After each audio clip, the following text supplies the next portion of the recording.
오늘날 모든 사람들이 간절히 바라고 열심히 찾는 것이 있습니다. 바로 행복이죠. 그러나 오늘 많은 사람들을 보면 너무나도 바쁜 현실 가운데서 행복을 찾을 시간도 없고, 그리고 또한 행복에 대해서 깊은 생각도 못하고 지내는 것들을 볼 수가 있습니다.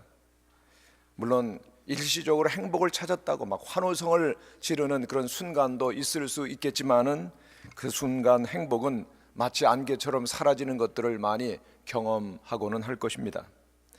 2009년도 캐나다에서 한 대학에서 행복이란 과연 무엇인가라고 하는 주제로 10개 국가의 400여 전문인들이 모여서 토론을 일주일 동안 한 일이 있었습니다. 여러분들은 행복이 과연 무엇이고, 그리고 행복은 과연 어디에 있다라고 생각하시죠? 여기 전문가들은 행복에 대해서 수많은 조건들을 내놓았었습니다. 장수 또는 명예, 환경 등을 제시했지만은 그 누구도 명쾌한 답을 내릴 수는 없었던 것입니다. 다만 21세기에 필수적으로 요구되는 행복의 조건에는 소유가 차지하는 비중은 그리 크지 않다는 점 한 가지에 동의를 할 수 있었을 따름입니다. 어찌됐건 간에 오늘 모든 사람들은 정말로 참된 행복이 어디 있는가를 간절히 찾아가고 있는 것이 사실이죠. 파스칼은 팡세에서 이런 얘기를 했습니다. 모든 사람은 행복을 추구한다. 예외는 아무도 없다. 무슨 수단을 사용하든 그 수단들은 모두 이 목적, 곧 행복을 향해 있다. 이것이 모든 사람이 행동하는 동기며 심지어 스스로 목매어 자살하는 사람들의 동기이기도 하다 그랬습니다. 모든 사람들이, 심지어는 자살하는 사람들까지라도 그 동기는 행복이라고 정의를 내리고 있습니다. 그렇다면 오늘 우리는 이 자리에서 행복에 대한 하나의 공식을 만들어낼 수 있을 것입니다. 오늘 우리들이 참된 행복을 발견했다면 우리는 인생에서 최고의 가치를 이미 소유한 것이죠. 그러나 우리가 행복을 잃었다면 우리는 삶에서 모든 것을 잃은 것과 다름이 없다라고 하는 것입니다. 그렇다면 참된 행복은 과연 어디에 있는 것입니까? 오늘 성경 본문의 말씀은 참된 행복이, 우리가 찾는 그 행복이 과연 어디에 있는지를 잘 보여줍니다.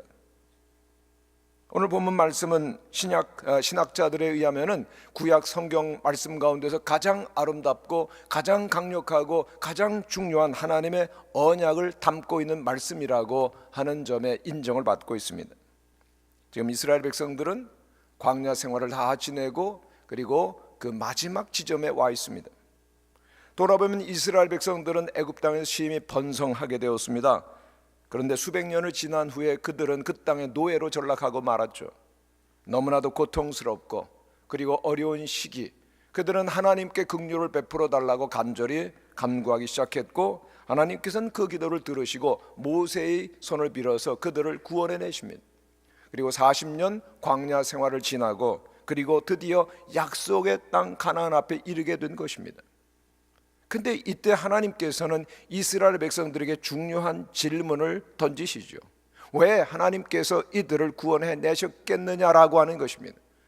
다시 말씀드리면 오늘 우리들은 왜 예수를 믿고 구원을 받은 자로서 하나님의 자녀로서 이 세상을 살아가느냐라고 하는 목적과 동일한 것입니다. 여러분들은 왜 교회를 다니시며, 여러분들은 왜 그리스도인이라고 하는 이름을 가지고 있으며, 여러분들은 왜 믿음의 생활을 해야 되는 것이죠? 여기에 대해서 12절은 이와 같이 질문을 하고 있습니다. 이스라엘아, 내 하나님 여호와께서 내게 요구하시는 것이 무엇이냐라는 질문입니다.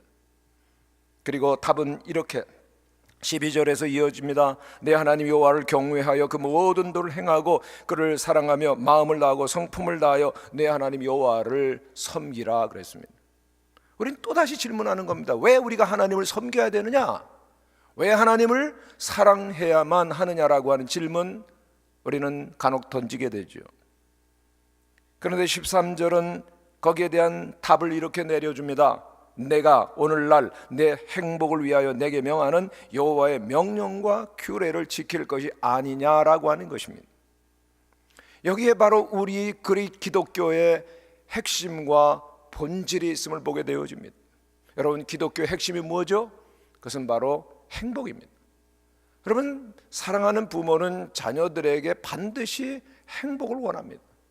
그가 진정한 사랑과 진정한 부모라고 하면 자녀들에게 불행을 원치 않냐고 행복을 원하는 것처럼 하늘의 아버지께서도 우리에게 행복을 동일하게 원하시는 것이죠. 그리고 오늘 본문 말씀은 우리를 구원하여 주시고, 그리고 또 우리에게 명하시는 하나님의 계명에 대해서 이렇게 말씀합니다. 우리의 행복을 위한 것이다. 우리의 행복을 위하여 주신 계명이라는 겁니다. 우리를 위해 주신 하나님의, 우리의 행복을 위해 주신 하나님의 계명이라는 것은 하나님께서 우리에게 깊은 사랑 가운데 이 계명을 주셨다는 고백 가운데서 하나님의 계명을 대하여야 한다라고 하는 것입니다. 그리고 그 계명의 핵심은 하나님을 섬기는 것이고, 그것이 우리의 최고의 행복이라는 것입니다. 그렇습니다. 우리 그리스도인들도 동일하게 기쁨과 행복을 찾는 존재들이죠.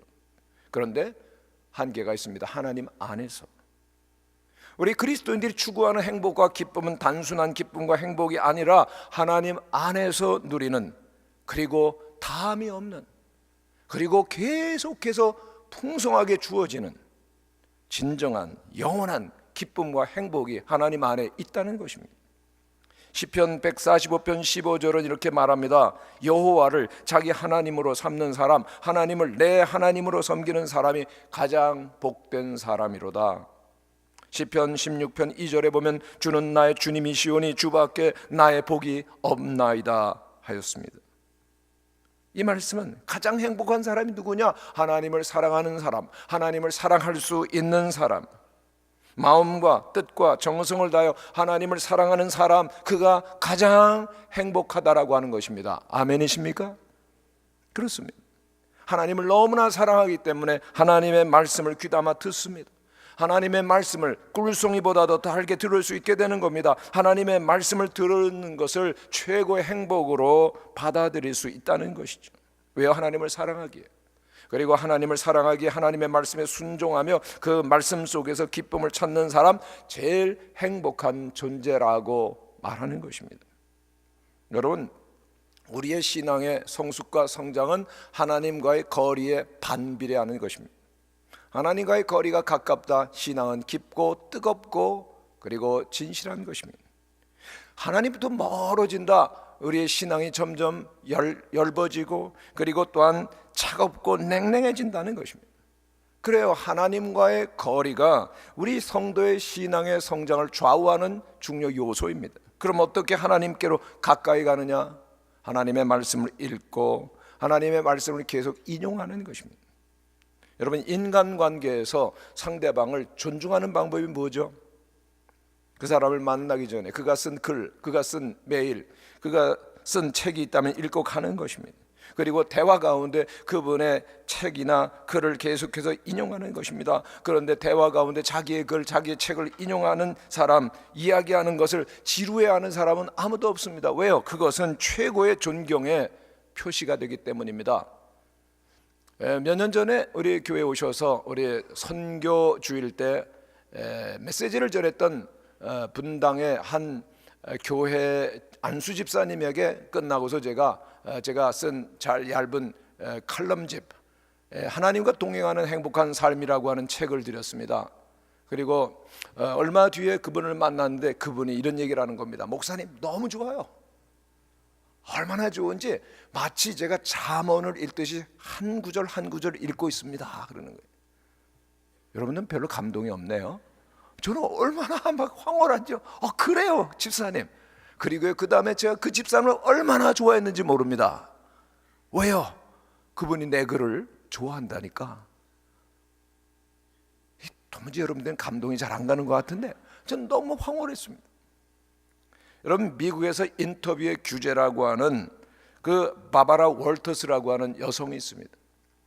근데 이분의 인터뷰는 탁월하고 그의 능력을 인정받아서 세계 각국의 정상들, 최고의 스타들 다 이분이 인터뷰를 합니다.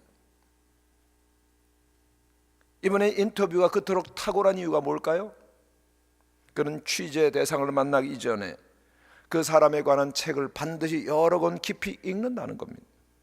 그리고 인터뷰 도중에 그 사람이 숨기려고 하는 내용이 있을 때마다 책의 내용을 인용하면서 질문을 통해서 대답을 받아내곤 하니까 놀라는 것이죠. 아니, 시를 쓰신다며요? 그림도 그리신다며요? 취미가 있으시다며요? 깜짝 놀라는 거죠. 그래서 그 인터뷰는 더욱더 깊어지는 것입니다. 그래서 바바라 월터스를 만난 사람들은 이구동성으로 이렇게 말합니다.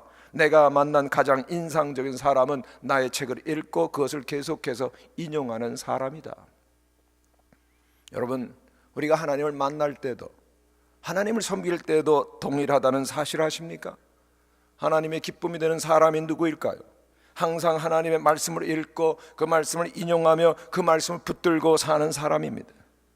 하나님은 모든 사람을 동일하게 사랑하시지만은 그러나 특별히 하나님의 말씀을 읽는 사람을 더 좋아하시고 가까이 하시죠. 하나님께서 주신 말씀을 붙들고 순종하는 사람에게 은혜를 베푸십니다. 그를 사랑하십니다. 요한계시록 1장 3절에 있는 말씀을 보면 이 예언의 말씀을 읽는 자와 듣는 자와 그 가운데 기록된 것을 지키는 자가 뭐가 있다고 그랬습니까? 복이 있다라고 말씀하고 있습니다. 하나님께서는 하나님의 말씀을 읽고 듣고 지키는 자를 존중히 여기실 것입니다. 왜요? 그가 하나님을 존중히 여기기 때문입니다. 그래서 하나님은 그를 존중히 여기신다는 겁니다. 그러므로 오늘 우리들의 신앙생활하면서 여기에 착안해야 될 것입니다. 하나님이 요구하시는 것, 하나님이 기뻐하시는 것이 뭘까? 오늘 나의 삶 가운데 많은 일련의 사건들을 통해서 주님 내게 원하시는 것이, 요구하시는 것이 무엇인지를 발견하고 그쪽에 초점을 맞추는 것이 바른 신앙의 길인 것이죠. 그래서 여호와를 경외하며 그를 사랑하며 그를 기뻐하며 주님께 영광을 올려드림이 마땅하다라고 하는 것입니다. 성경 가운데에서 기뻐하라고 하는 요청은 언제나 그 형태가 선택이 아니라 명령으로 주어지는 것을 보게 됩니다. 시편 37편 4절입니다. 또 여호와를 기뻐하라. 그가 내 마음의 소원을 내게 이루어 주시리라. 시편 16편 11절 주께서 생명의 길을 내게 보이시리니 주의 앞에는 충만한 기쁨이 있고 주의 오른쪽에는 영원한 즐거움이 있나요? 저는 이 말씀이 너무 감격스럽습니다. 주님께서 우리에게 생명의 길을 보여주시는데 주의 앞에는 충만한 기쁨이 있고 주의 오른편에는 영원한 즐거움이 있다. 여러분, 세상에서 그러한 즐거움과 그리고 진정한 그 기쁨을 발견하실 수가 있겠습니까? 그런데 하나님께서 그와 같은 것을 주신다는 겁니다. 그렇습니다. 하나님 안에서 그 기쁨을 얻는 사람은 모든 것을 다 얻은 사람이지만은 주님 안에서 그런 기쁨을 발견하지 못하고 그리고 또한 잃어버린 사람은 다 잃어버린 것입니다. 여러분, 오늘 우리에게 주님은 질문하십니다. 하나님 안에서 기쁨이 있는가? 여러분, 기쁨이 있습니까? 정말 기쁘세요? 대답이 없으세요? 여러분, 주님 안에서 행복하십니까? 네. 여러분, 하나님 안에서 기쁩니까? 라고 물어보면 담대하게 아멘 하시기를 바랍니다. 여러분, 하나님 안에서 정말 행복하세요? 세상 어디 가서도 여러분들은 주저하지 않고 나는 하나님 안에서 행복합니다 라고 말할 수 있어야 되는 거죠. 뭐가 두려우세요? 뭐가 우리들이 주춤거리게 하는 것입니까? 주님은 행복하냐? 내 안에서 행복하냐? 물으시는 것입니다. 누구로 인한 행복입니까? 예수 그리스도로 말미암은 기쁨이, 행복이 가득히 넘쳐야 되는 것입니다. 그런데 오늘 문제는 주님 앞에 나왔는데도 별로 감격도 기쁨도 없는 자, 예수 그리스도로 말미암아서도 기쁘지 않다면 우리는 엄청난 것을 잃어버린 존재들입니다. 내 영혼 속에 뭔가 큰 구멍이 뚫려버린 거예요.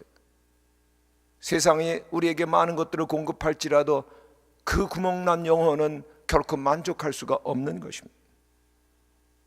여러분, 기독교는 결코 지루한 것이 아닙니다.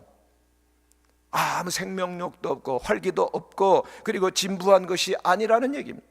기독교는 정말 행복한 것입니다. 아멘. 기독교는 잔치집이에요.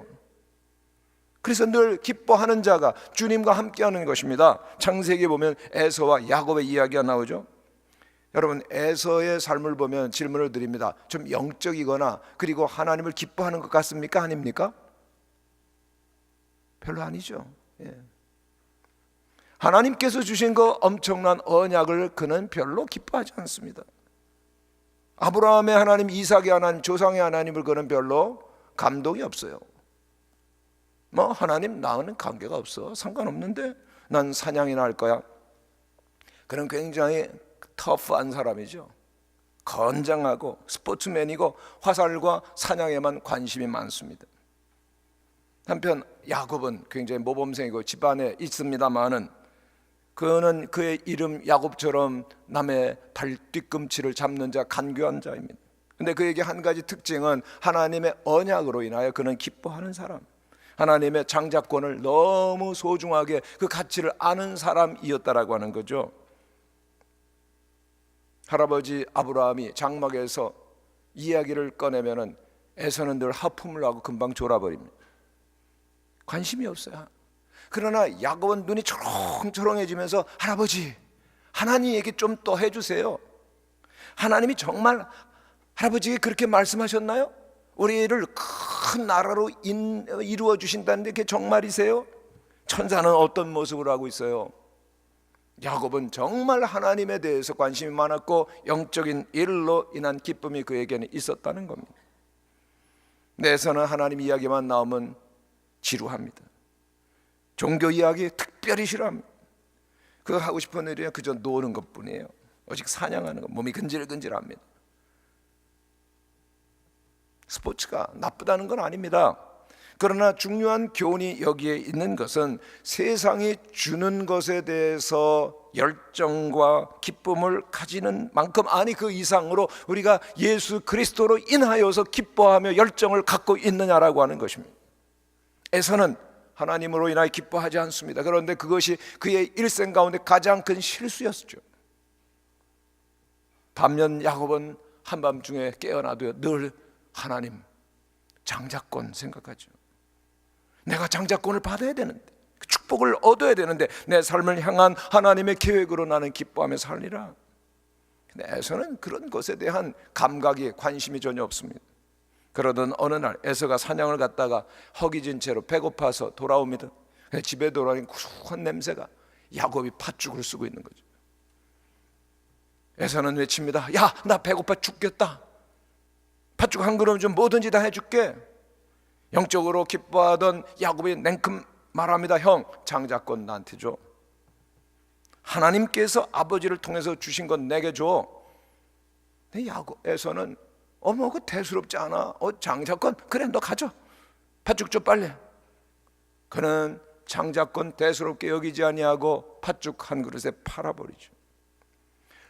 그는 하나님으로 인한 기쁨을 상실하였기 때문에 모든 것을 그 순간 잃고 있는 것입니다. 에서가 하나님으로 행복하지 않았을 때, 하나님을 기쁨으로 섬기지 않았을 때 그는 모든 축복을 잃어버렸습니다. 무엇입니까?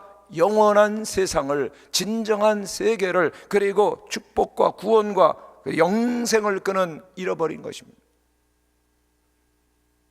여러분, 오늘 우리들이 미지근한 그런 생활을 한다면 잃어버릴 수가 있습니다. 여러분, 성경은 어떻게 말합니까? 아브라함의 하나님, 이삭의 하나님, 에서의 하나님 그럽니까? 아니잖아요. 아브라함의 하나님, 이삭의 하나님, 동생 야곱의 하나님 그랬어요. 엄청난 하나님으로 인한 행복이 그에게 없었을 때 그는 주님이 주시는 영원한 세상과 그 모든 특권을 잃어버리는 것입니다. 오늘 우리도 마찬가지입니다. 우리 미지근한 그리스도인, 하나님으로 인한 진정한 기쁨이 내 안에 자리 잡고 있지 않다면 하나님의 자녀로서 반드시 누려야 되는 특권을 잃어버릴 수도 있다라는 것을 알아야 될 것입니다. 여러분, 조심하지 아니하면 하나님의 자녀로서의 진정한 행복과 기쁨을 잃어버릴 수도 있습니다. 그 기쁨이 없다면 하나님 이렇게 말씀하실 수도 있습니다. 내가 아니라 나로 말미암아 진정으로 감사하며 행복하며 내게 영광을 돌리는 자를 나는 찾으리라. 그리고 그렇게 하실 것입니다. 참된 기쁨을 하나님 안에서 얻으면 다 얻지만은, 그러나 하나님 안에서 기쁨을 잃어버리면 다 잃는 것입니다. 여러분, 이 시간 여러분들의 진정한 소원이 무엇입니까? 우리의 꿈도 있고 뜻도 있고 바람도 있을 것이지만은 그것이 우리의 소원이라서 다 이루어지는 것은 아닙니다. 오직 우리가 하나님의 자녀라면 하나님의 소원과 하나님의 요구를 생각해야죠. 주님이 무엇을 원하십니까? 오직 한 번 하나님을 경외하며 그를 사랑하며 그의 법도와 계명을 지켜나가며 그래서 하나님께 영광을 올려드린 것을 주님은 우리에게 원하시는 것입니다. 그럴 때 모든 것들이 이루어집니다. 시편 37편 4절의 말씀입니다. 여호와를 기뻐하라, 그가 내 소원을 이루어 주시니라. 아멘이십니까? 하나님을 기뻐할 때만 내가 진정으로 내게 필요한 것들을 이루게 하시는 하나님이십니다. 오늘 그리스도인들이 이런 기쁨이 필요합니다. 이런 기쁨 가운데 살았던 사람이 사도 바울입니다. 사도 바울은 빌립보서 1장에서 그의 편지를 이렇게 쓰고 있습니다. 내가 너희를 생각할 때마다, 나의 하나님께 감사하며 간구할 때마다 너희를 무리를 위하여 기쁨으로 항상 간구함은, 그랬습니다. 그는 로마의 감옥에서 재판을 기다립니다. 그러나 바울은 빌립보 성도들을 생각할 때마다 너무 기쁘다라고 말하는 것입니다. 그는 이 편지 빌립보서에서 기쁘다, 기쁨이라고 하는 단어를 16번이나 사용합니다. 바울이 빌립보서에서 기뻐하라, 또 기쁘고 자신이 너무나도 행복하다라고 말하는 것은 상황 때문입니까? 아니죠. 상황으로 말하자라고 하면 그는 감옥의 쇠사슬에 매어 있습니다. 그럼에도 불구하고 그 안에서도 그리스도 예수의 그 복된 그 복음이 힘차게 역사하는 것을 보면서, 아, 나는 감옥에 있는 것이 아니라 그리스도 예수 안에 있다라고 하는 것을 경험하는 것이죠. 그래서 그는 말합니다. 주 안에서 항상 기뻐하십시오. 내가 다시 말하노니 기뻐하십시오. 여러분, 잊지 말아야 됩니다. 바울은 지금 감옥에서 편지를 씁니다. 그러나 감옥이 가둘 수 없는 기쁨이, 쇠사슬로도 매일 수 없는 기쁨이 그에겐 있었고, 그 기쁨으로 그리스도인들은 살아가라고 그렇게 말하는 것입니다. 여러분, 한번 따라 하시기를 바랍니다. 기뻐해야 합니다. 옆에 있는 형제 자매들에게 이렇게 말하시기를 바랍니다. 내 옆에 앉아 계시려면 기뻐하셔야 됩니다. 아멘. 여러분, 오늘 우리는 하나님 안에서 기쁨을 선택하고 또한 하나님 안에서 기뻐함으로 살 수 있는 존재들인 것입니다. 살다가 보면 영혼의 어두운 순간이 찾아올 수도 있고, 육신의 질병과 문제가 우리를 덮칠 때도 있습니다. 그러나 예수 그리스도께서 오늘 우리와 함께 하신다면 우리는 여전히 기쁨과 행복으로 살 수 있다는 것입니다. 참된 복음은 예수를 믿기 때문에 우리의 삶에 더 이상 고난과 역경이 없으리라고 말하지 않습니다. 그럼 복음이 뭐죠? 요한복음 3장 16절, 하나님이 세상을 이처럼 사랑하사 독생자를 주셨으니, 바로 그것이 복음입니다. 그러면 하나님께서 외아들을 우리를 위해서 주신 것이 사랑 때문이라면 우리가 그 사랑을 경험하고 그 사랑 안에 있는 것이 가장 중요한 것입니다. 우리의 문제가 해결되고 또 우리의 모든 문제가 고쳐지고 병이 고쳐지는 것보다도 그리스도 예수를 만나고 주님의 사랑을 경험하는 것이 훨씬 위대하다라고 하는 것이죠. 그럼 문제가 해결되면 또 다른 문제가 옵니다. 병이 고쳐졌습니까? 또 다른 병이 재발할 수가 있습니다. 우리가 인생을 사는 동안 병과 문제는 우리를 떠나지 아니할 것입니다. 그러나 하나님의 그 위대한 사랑을 우리가 한번 경험하게 되어지면 하나님과 더불어 영원히 살게 되는 것이죠. 할렐루야. 그 사랑을 경험했을 때 사도 바울은 복음 전도자가 됩니다. 그리고 이렇게 고백합니다. 그리스도의 사랑이 나를 강권하는도다. 그가 감옥에 갈지라도 땅끝까지 갈지라도 복음을 전하는데 의무감이 아닙니다. 강박관념이 아닙니다. 사랑 때문에 기쁨으로 한다는 것이죠. 그리고 하나님께서는 그를 만나는 자마다 이 기쁨 속에 지나기를 원하신다고 바울은 힘줘 외치는 것입니다. 주님 안에 그 기쁨이 있습니다. 저는 어제 장로님 한 분과 대화를 나누게 되었습니다. 한 대학에서 총장도 지내신 분이신데요, 이분이 이런 얘기를 하시더라고요. 목사님, 제가 5년 전에 갑자기 자다가 디스크가 생겼습니다. 얼마나 통증이 심한지 그냥 누워서 꼼짝도 하지 못하고 통증 때문에 괴로워하다가 119를 타고 병원에 갔더니 수술을 해야 된다 그러라는 겁니다. 불안해하니까 내가 미국에서 훈련받고 그리고 또한 실력 있는 의사이기 때문에 나를 믿고 수술하자 그러는데 도저히 불안해서 못하겠다고 하고 집으로 돌아왔다는 겁니다. 여전히 몸은 아프고 고통이 있었지만은 주님을 잠잠히 바라보았다는 겁니다. 계속 주님을 바라보며 살아계신 주님으로 인하여 감사하며 주님을 기뻐하는데, 며칠 지났는데 어느 날 일하니까 몸이 가뿐하더라는 거예요. 낫나 보다. 병원에 갔더니 놀래더라는 겁니다. 119 타고 들을 것에 실려온 그 사람이 멀쩡하게 걸어 들어오니까 진단한 결과 다 나아버렸습니다. 할렐루야. 그리고 장로님, 저는 기뻤습니다. 왜요? 병 고쳐서가 아니라 살아계신 하나님이 나와 함께 계시는 것을 알기 때문에. 할렐루야. 그 얼굴이 환하시고요. 주님으로 인한 감격이 있는데 오늘 그 장로님이 주님을 만난 감격 속에 그렇게 기뻐한다면 우리들도 동일한 기쁨이 있어야 됩니다. 예수는 우리의 왕이십니다. 예수는 우리의 능력이십니다. 예수는 우리의 치유자가 되십니다. 예수는 우리의 생명이십니다. 할렐루야. 그 기쁨이 있어야 된다는 거죠. 그렇습니다. 주님은 그들에게 놀라운 은혜와 생명을 주시는 분.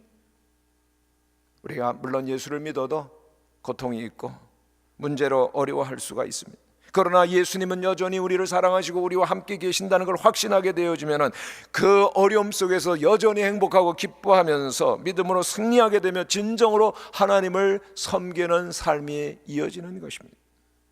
그런데 하나님 오늘 말씀 속에서 우리에게, 여러분에게 그 행복이 있느냐라고 물으시는 겁니다. 그 기쁨이, 행복이 있어야 되는 것이죠. 왜요? 예수 그리스도께서 우리를 구원하시면 십자가에서 못 박혀 피 흘리시는 대가를 지불하셨고, 그 가운데 우리에게 영생을 주셨고, 우리에게 영원한 천국을 준비하신 것입니다. 그리고 잠시 후에는 주님께서 영광 중에 우리를 부르러 오실 것입니다. 아멘. 그렇다면 우리가 기뻐해야 되지 않느냐는 거죠. 그로 인하여서 행복하게 믿음의 생활을 해야 된다는 것입니다. 그런데 오늘날 때때로 그 믿음의 생활이 보이지 않는 경우가 있음을 우리는 경험합니다. 교회로 왔는데, 예배로 왔는데 기쁨이 없어요. 행복이 없어요. 어떤 지체들은 예배 와서 너무나도 지루해하는 것을 보게 돼요.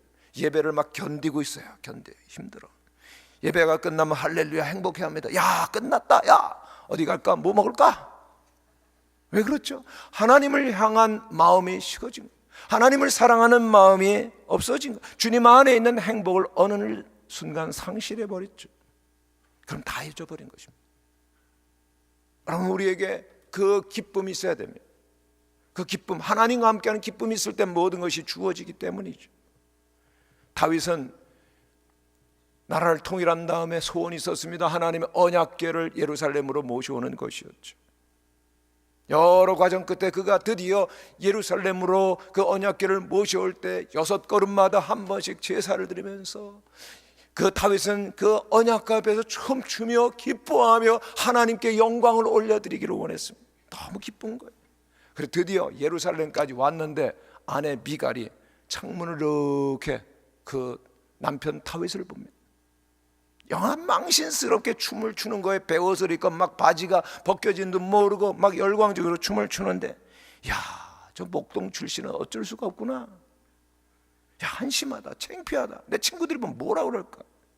성경을 보면 미갈이 다윗을 업신 여겼다고 그랬습니다. 근데 어떻게 되죠? 사무엘하 3장 1절에 보면은 사울의 집과 다윗의 집 사이에 전쟁이 오래매 다윗은 점점 강하여 가고 사울의 집은 점점 약하여 가니라 말씀합니다. 다윗은 하나님을 기뻐합니다. 하나님 앞에서 춤추며 예배하는 자로서 살아갈 때 주님께서는 그를 점점 강하게 하시더라는 거죠. 그러나 하나님을 기뻐하지 아니하였던 왕 사울 그리고 그의 딸 미갈은 점점 약해져 가더라.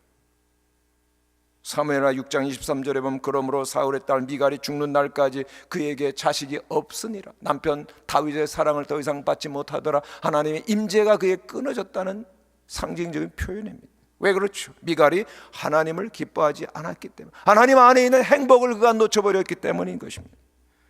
그래요, 하나님 안에 있는 참된 행복을 발견한 자는 모든 것을 얻을 것이지만 하나님 안에 있는 행복을 잃어버린 자, 찾지 못한 자는 다 잃어버린 겁니다. 세상의 그 어떠한 쾌락과 그리고 지식과 명예와 성공이 부어진다 할지라도 그는 만족할 수가 없는 것입니다. 다 지나가는 것들이기. 그러나 주님 안에 있는 자는 진정한 기쁨을 아는 자입니다.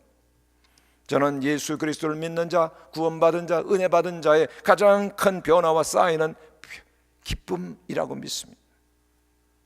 저는 여러분들이 기뻐하기를 간절히 축원합니다. 기뻐하시기를 바랍니다. 정말 하나님을 만났어요. 감당할 수 없는 기쁨이 생겨야 마땅하지 않겠습니까?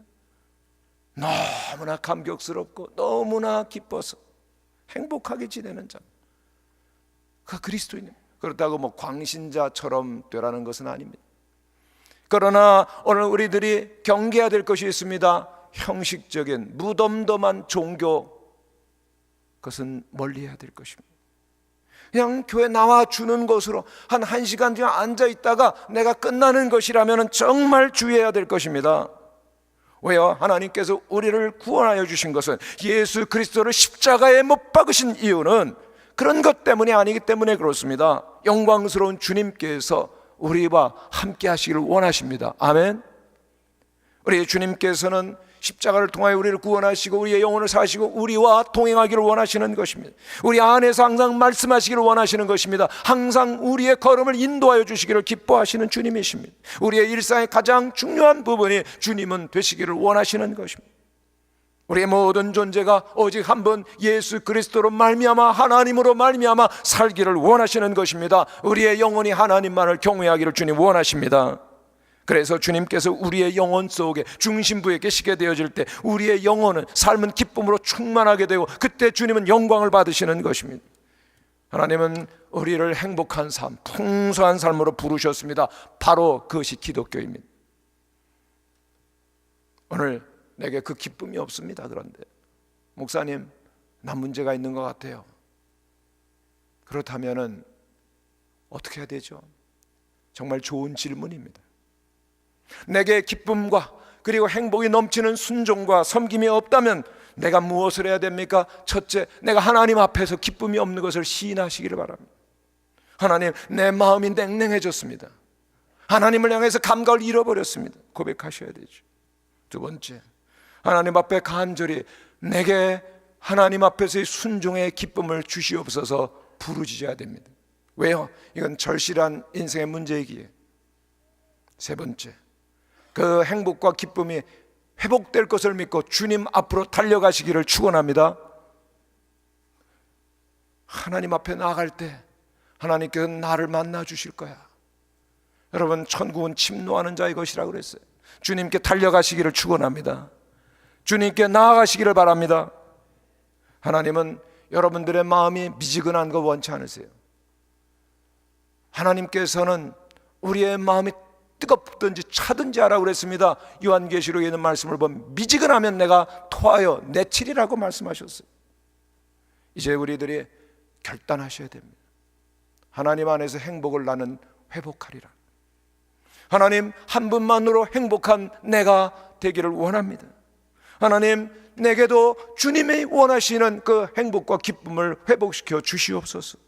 마음과 뜻과 정성을 다하여 주님만 사랑하게 하여 주시옵소서. 주일날만 예배드리는 것이 아니라 나의 모든 일상 가운데 주님을 영접하며 주님 안에서 행복하고 그리고 주님께 영광을 올려드리는 하나님의 사람 되기를 원합니다. 오늘 그 결단이 여러분들에게 있게 되시기를 축원합니다. 아멘. 하나님만이 우리의 치료자이십니다. 하나님만이 우리의 왕이십니다. 아멘. 하나님만이 우리의 모든 것의 공급자이십니다.